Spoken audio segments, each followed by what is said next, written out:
Ici Podcast. 150e anniversaire de la Commune de Paris. La décisive bataille d'Issy.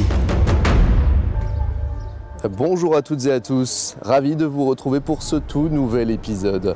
Son nom a souvent été cité dans les épisodes précédents. Ensemble, nous allons donc repartir en 1871 afin de faire la rencontre de Louise Michel.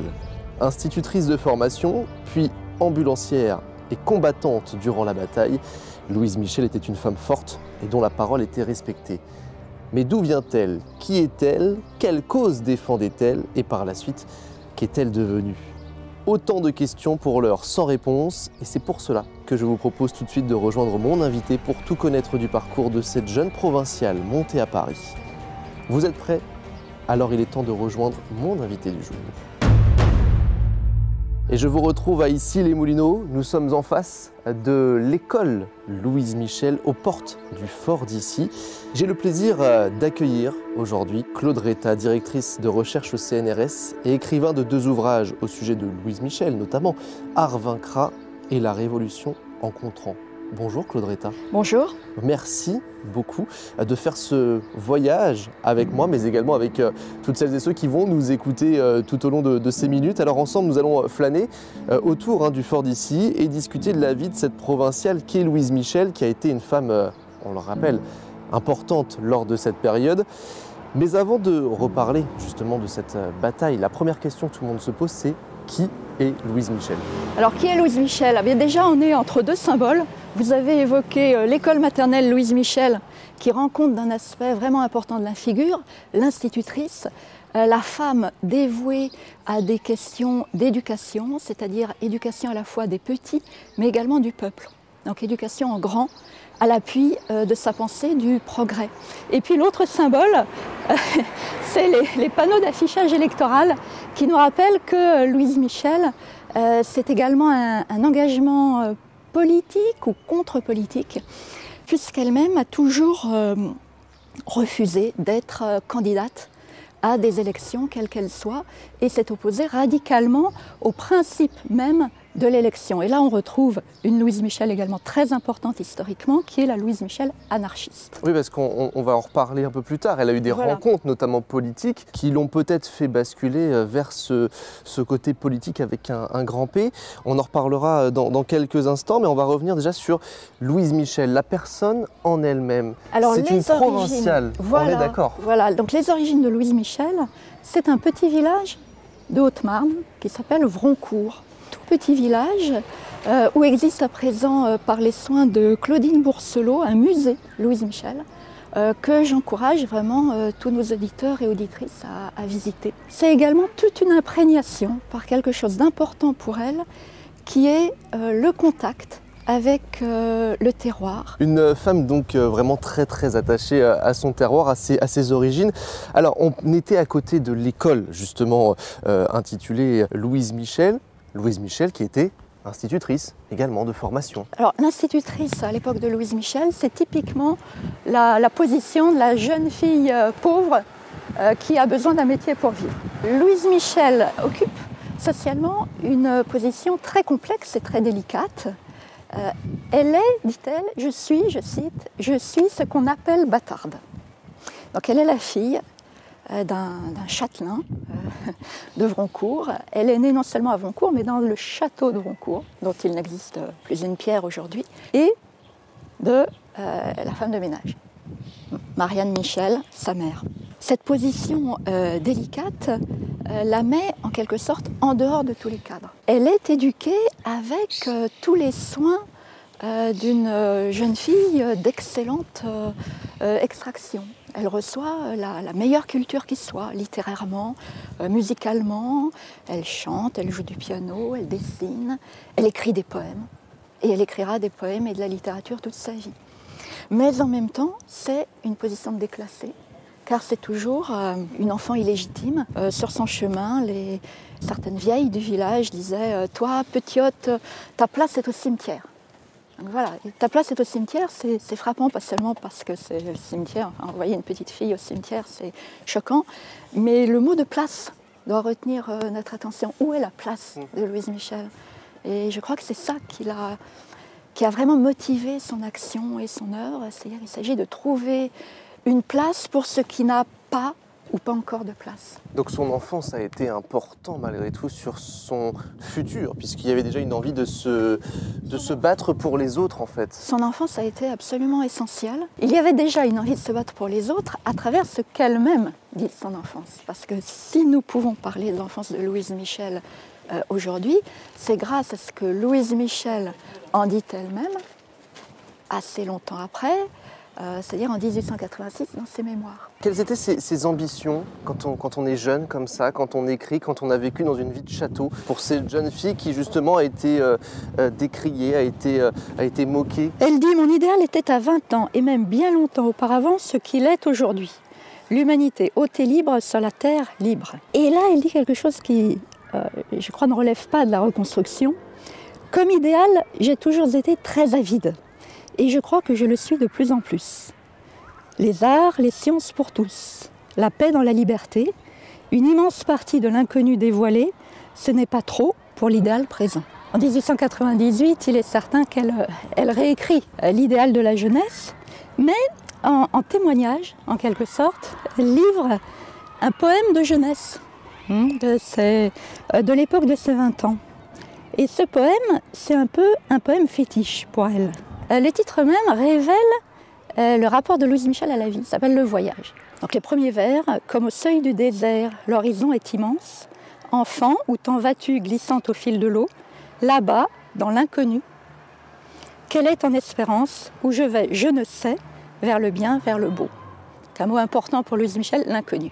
Et c'est vraiment ça qui tend sa vie, construite par elle-même comme une sorte de destinée, quand elle envisage un prolongement de ses mémoires.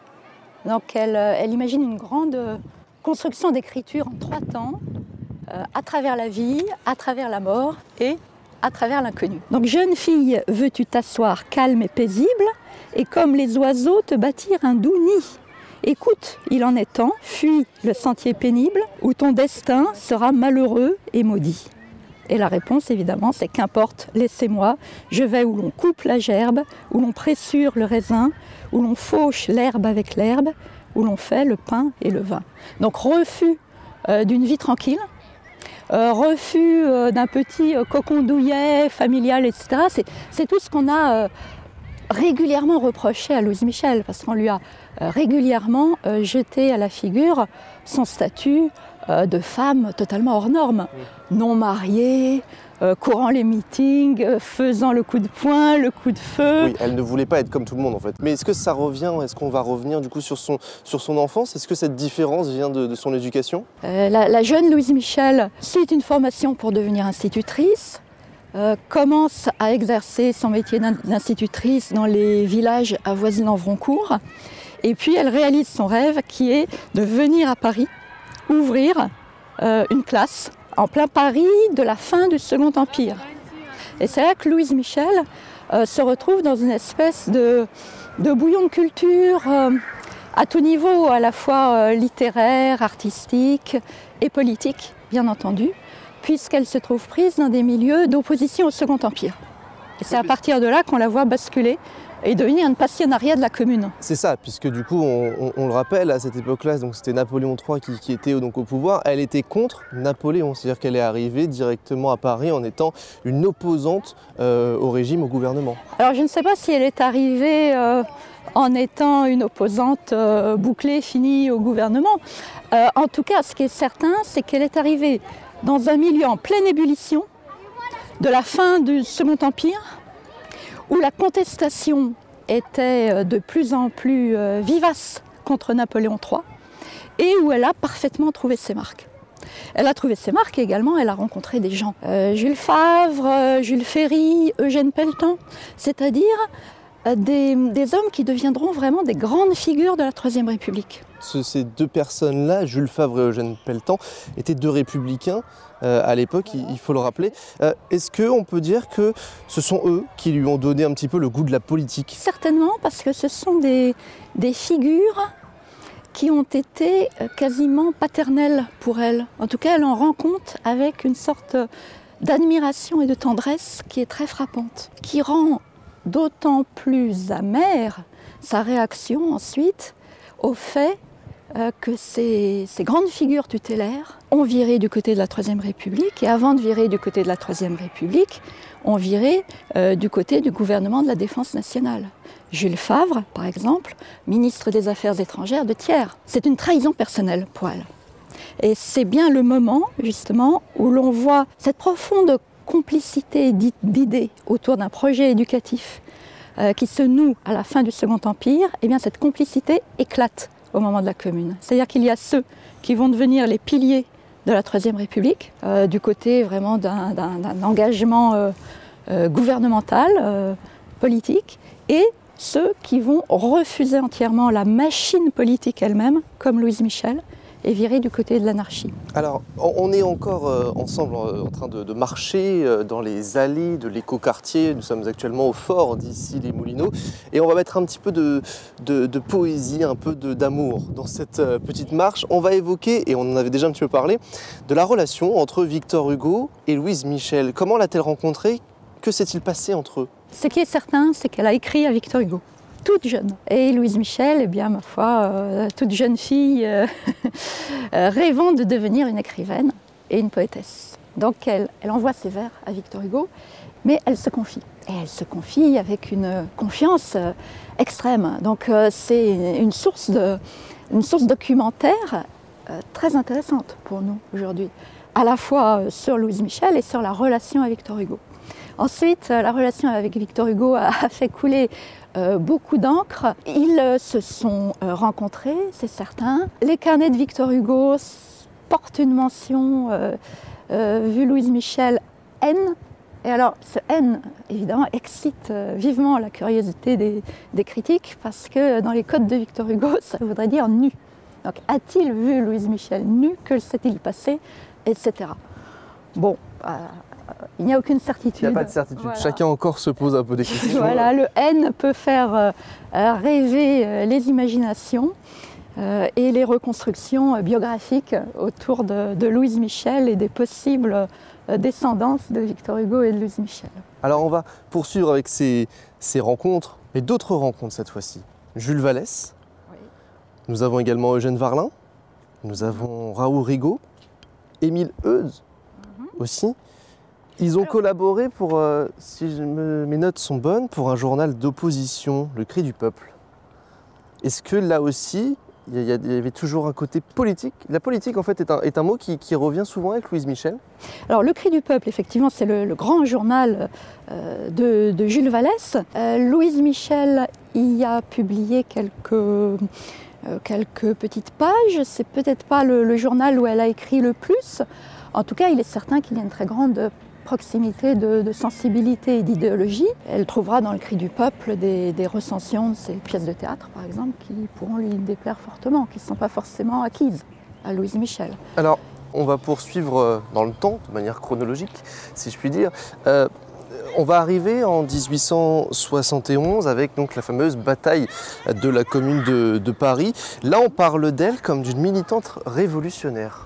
Pourquoi cette comparaison? Pourquoi ce mot? Pourquoi ce choix de mots? Louise Michel s'est engagée dès le début à la fois comme ambulancière volante, dit-elle. Donc elle est un peu sur tous les points de Paris et de la proche banlieue de Paris, et comme combattante. Elle a fait le coup de feu, dit-il. Elle avait ses deux rôles. Elle avait ses deux rôles, elle avait ses deux casquettes, si j'ose dire. Et il y a une photo vraiment très très connue d'elle où on la voit avec son petit costume de fédéré, la casquette. Voilà, ça c'est vraiment la figure de Louise Michel communarde. Alors j'ai lu également des mots comme propagandiste, oui. Comme également le fait d'avoir participé à la bataille de Montmartre pour récupérer les canons à Montmartre. On l'a évoqué, ambulancière, on l'a évoqué, combattante également. Est-ce qu'on peut dire que Louise Michel était clairement sur tous les fronts? Elle était sur tous les fronts. Et ses interrogatoires avant sa condamnation en décembre 1871 en rendent bien compte. Parce qu'évidemment, on lui jette à la figure tout ce qu'elle a fait de mal, entre guillemets, c'est-à-dire tout son engagement au service de la commune, les soins aux blessés versaillais, mais évidemment communards avant tout, le coup de feu, et puis toujours l'engagement pour l'éducation. Et c'est très frappant parce que dans ses interrogatoires, on lui demande ce qu'elle a fait, si elle a cherché à influencer les enfants dont elle avait la charge comme institutrice. Et elle a répondu qu'elle était l'inventeuse d'une méthode d'éducation. Et elle en profite pour faire l'article de sa méthode d'éducation qui n'a évidemment rien de répréhensible et qui consiste, dit-elle, à transmettre le maximum de connaissances élémentaires avec le minimum de mots possible, le plus simple et le plus compréhensible qu'il soit. Donc malgré cette bataille, elle a réussi à garder cette casquette également d'institutrice. 3 casquettes, voilà, 3. Et j'ai lu qu'elle avait notamment créé des cantines pour des élèves, qu'elle avait continué à donner des cours, à donner des leçons. Ça restait, quoi qu'il arrive, ancré en elle. Ce côté éducation. Et c'est essentiel, cette recherche d'une méthode d'éducation, c'est très fort chez elle, et le mot revient. Et elle-même entend créer une méthode. Et c'est pas du tout anodin, c'est pas juste une méthode, je sais pas, pour apprendre plus vite l'anglais ou pour s'en sortir en voyage à Berlin, c'est pas ça. C'est une méthode qui permette à l'inculte, donc au peuple, de se cultiver, de se développer et d'accéder pleinement à ses pouvoirs sociaux. En quelque sorte. Il y a une question également qu'on peut se poser à travers ces 3 casquettes que portait Louise Michel, c'est sa parole, sa voix. Est-ce qu'elle portait à l'époque? Alors malheureusement, nous n'avons pas d'enregistrement de Louise Michel, mais nous avons quelques témoignages sur sa manière de parler. Elle avait un accent lorrain et donc un parler un peu lent, mais visiblement assez hypnotique. Elle va chercher à toucher l'imaginaire, à évoquer par des images le monde futur, le monde nouveau, etc. et à déclencher une sorte d'élan vers la révolution. Une sorte de mouvement progressiste en fait. Un mouvement progressiste, sachant que le progrès, pour Louise Michel, c'est pas euphorique. Hein, le progrès broie les êtres humains. C'est quelque chose de sinistre en fait. Est-ce que justement sa façon de penser, est-ce qu'elle est novatrice à ce moment-là ou pas du tout? Elle est les deux. Elle est à la fois novatrice et pas novatrice. Louise Michel, par exemple, brasse et rebrasse une quantité d'idées qui ne lui sont pas propres.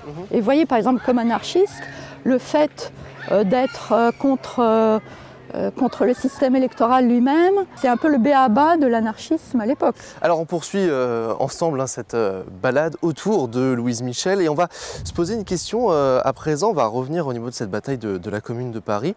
Qu'en a-t-elle pensé, comment l'a-t-elle vécu? Je ne sais pas si elle a vraiment pensé le combat, elle était en plein dans le combat au moment où il y était. Louise Michel, après la Commune, c'est la pétroleuse par excellence pour l'opinion et pour elle-même.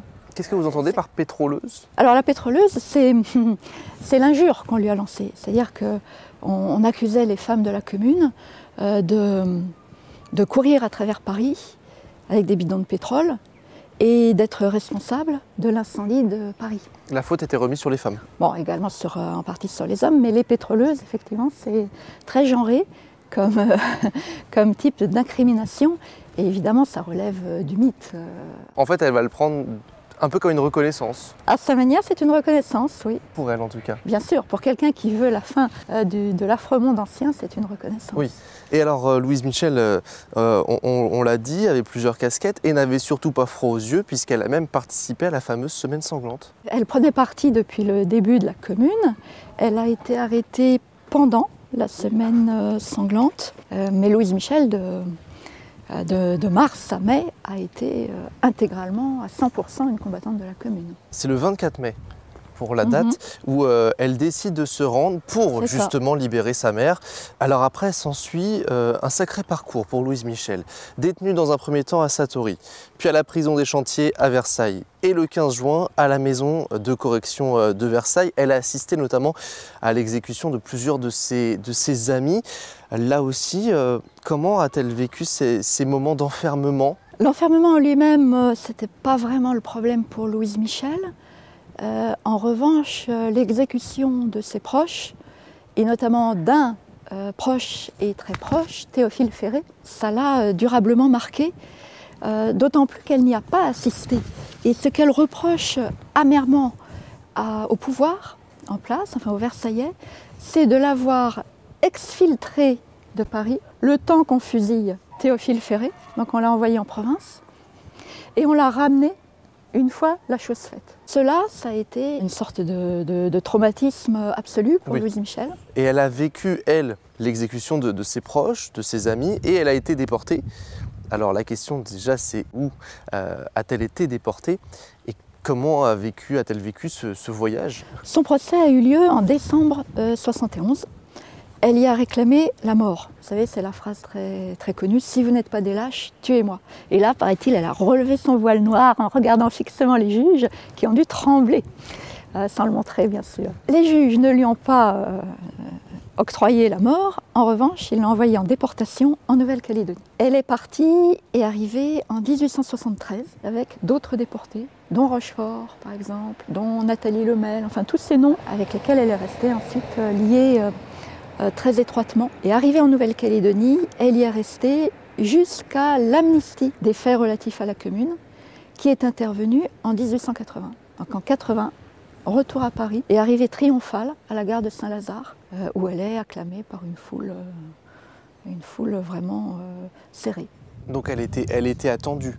Elle était attendue comme une gloire, ça a été quelque chose de tout à fait spectaculaire, le retour de Louise Michel. Et on est combien de temps après la bataille et après sa déportation? Pour qu'on ait une 10 ans.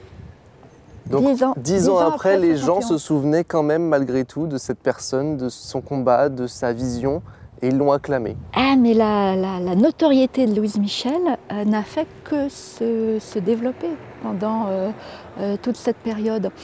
Ce n'est pas parce qu'elle était déportée et en Nouvelle-Calédonie qu'elle cessait d'être active. Donc, correspondance étroite avec des amis parisiens qui s'entremettent pour dire que c'est un scandale, que Louise Michel, etc., qui s'entremettent pour sa libération.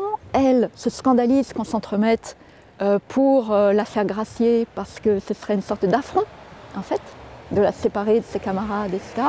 Donc tout ça, ça nourrit une sorte d'événementiel médiatique autour de Louise Michel, sur toute la période. On s'occupe de Louise Michel. Et qui s'occupe de Louise Michel? Les vieux amis, Victor Hugo, énormément. Et puis les amis de Hugo, les Meurice. Et puis même un certain nombre de ces affreux qui ont basculé du côté de la Troisième République, mais qui estiment profondément Louise Michel pour son caractère profondément honnête et engagé.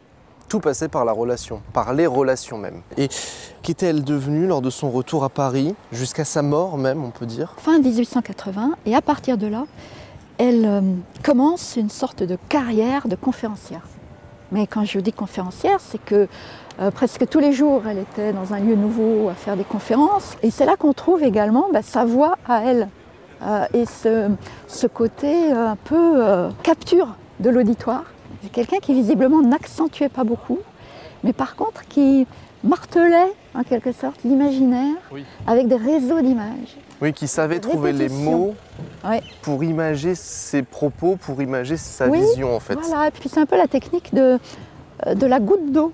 Vous voyez, une image qui appelle une autre image, qui revient sous une forme un peu différente. C'est pourquoi Louise Michel n'était pas... On était à 3 casquettes tout à l'heure. Il faut absolument ajouter la 4e casquette, qui est même une tiare, qui est Louise Michel écrivaine. Son rêve de jeunesse, c'était d'être femme de lettres, poétesse, écrivaine, etc. Eh bien, elle l'a réalisé. Elle a une œuvre considérable. Plusieurs romans, plusieurs drames, une quantité de poèmes considérables, des nouvelles, des contes, des légendes, etc. Donner libre cours à un imaginaire de la liberté et de l'harmonie anarchiste à travers un réseau de mots, d'images, etc. qui captive bien le désir du destinataire et qui le tourne, qui l'oriente vers ses objectifs d'un monde nouveau. 4 casquettes, et c'est comme ça qu'on pourra définir et qu'on peut résumer un peu la vie de Louise Michel.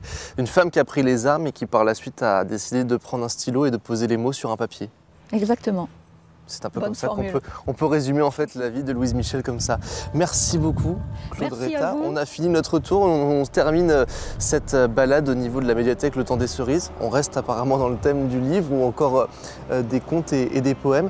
Merci beaucoup d'avoir participé à cet épisode. Merci à vous également de nous avoir suivis et de nous avoir écoutés. J'aurai le plaisir de vous retrouver très prochainement. Prenez soin de vous. Ici Podcast.